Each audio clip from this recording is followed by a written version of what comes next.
In a move that sent shockwaves through the corridors of power in Washington, Canada just dropped a monumental $500 billion decision concerning its steel and strategic industries. This wasn't just a policy announcement. It was a declaration of economic independence that threatened to flip the entire US-Canada trade war on its head. And the architect of that conflict, Donald Trump, apparently never saw it coming. For decades, the relationship was defined by a simple, unwritten rule: Canada supplies, America buys. But with one sweeping strategic pivot, Ottawa signaled that the old rules no longer apply. This is the story of how a trade dispute over metal morphed into a high-stakes battle for industrial sovereignty, national security, and the very future of the North American economy. To understand the magnitude of Canada's move, we have to rewind to the spark that lit the fire: President Trump's America First trade doctrine. Citing national security concerns under the rarely used Section 232 of the Trade Expansion Act of 1962, the Trump administration imposed crippling tariffs, 25% on steel and 10% on aluminum imports. The official justification was to protect American industries from unfair global competition, particularly from China. But the White House cast a wide net, ensnaring its closest allies, including its northern neighbor. For Canada, this was more than just a trade barrier. It was an existential threat. The U.S. market wasn't just customer, it was customer. The U.S.-Canada steel and aluminum supply chain is one of the most deeply integrated in the world. More than 90% of all Canadian steel produced for export traditionally flowed south across the border, feeding directly into American automotive plants, construction projects, and manufacturing hubs. This wasn't a simple import-export relationship. It was a single continental production line built over generations. Trump's tariffs threw a wrench into this finely tuned machine. Suddenly, Canadian steel was 25% more expensive, pricing it out of the market it was built to serve. The move rattled Canadian exporters, creating chaos at the border and uncertainty in boardrooms from Hamilton to Vancouver. The White House expected this economic pressure to force Ottawa's hand, assuming Canada would have no choice but to buckle. They were wrong. Instead of capitulating, Ottawa prepared a counterpunch. Canada unveiled a sweeping, multifaceted strategy designed not just to weather the storm, but to fundamentally transform its industrial landscape.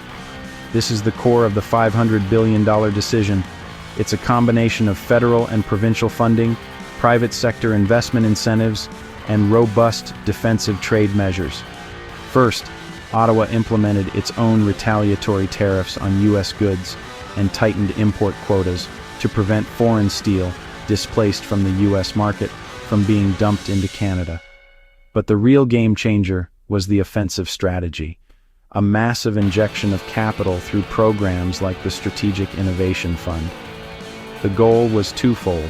First, to help Canadian steelmakers retool and modernize, focusing on producing high-value, specialized green steel with a lower carbon footprint. Second, to aggressively boost domestic demand by mandating the use of Canadian-made steel in major infrastructure projects, bridges, transit systems, and public buildings. It was a clear message: if America won't buy our steel, we'll build a Canada that does. This strategic pivot is already causing seismic shifts in the North American supply chain. By creating a protected and stimulated domestic market, Canada is attempting to decouple its industrial fate from the whims of U.S. trade policy. The focus on green steel is particularly shrewd. As the world moves toward decarbonization, Canada is positioning itself as a leader in sustainable manufacturing, aiming to supply the next generation of electric vehicles, renewable energy projects, and green infrastructure. This isn't just about replacing the lost U.S. market, it's about leapfrogging it. The plan aims to create a closed-loop system where Canadian resources are processed in modernized Canadian mills, used to build Canadian infrastructure, and support a new generation of Canadian manufacturing jobs. It's a long-term vision of economic resilience designed to withstand future global shocks. Beyond the economics, this is a deeply political move rooted in jobs and national identity. For decades, Canadian manufacturing towns have felt the pressure of globalization and a dependency on a single export market. The U.S. tariffs were seen as a betrayal, a moment when the special relationship felt anything but. Canada's response is therefore as much about protecting jobs as it is about national pride. By investing in its own industrial base, the Canadian government is making a powerful statement to its citizens. We will defend our workers and our industries. This strategy aims to secure tens of thousands of well-paying middle-class jobs directly in the steel sector and many more in adjacent industries. It's a political gamble that bets on industrial self-reliance as a winning message, transforming a trade dispute into a catalyst for a domestic manufacturing renaissance.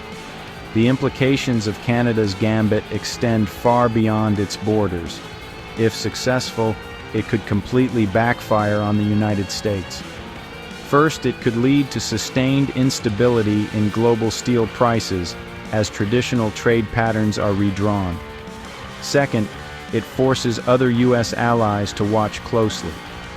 If Canada can successfully pivot away from U.S. dependency, it provides a playbook for other nations feeling the pressure of American protectionism. This could lead to a splintering of traditional alliances and the formation of new trading blocs that exclude the U.S. For American manufacturers who relied on the seamless flow of Canadian steel, it means higher costs, supply chain disruptions, and a potential loss of competitiveness. The Trump administration expected Canadian producers to buckle. Instead, Ottawa's defiance has put pressure back on Washington to rethink its entire strategy. This might be the moment the special relationship hits its toughest test yet. So what happens now? The board is set and the pieces are in motion. Will the U.S., under current or future leadership, escalate the trade war? Or will it seek a truce, realizing its tariff gambit has created a more resilient and independent competitor to the north? Will Canada's massive investment pay off, ushering in a new era of industrial strength and innovation? Or will the sheer gravity of the U.S. market prove too strong to escape? This isn't just another headline in a fleeting economic battle. It's a defining moment that could reshape the economic map of North America for decades to come. The steel war is about far more than steel. It's about power, strategy, and the future of global trade. What's your take on this high-stakes showdown? Who ultimately comes out on top? Let us know in the comments below.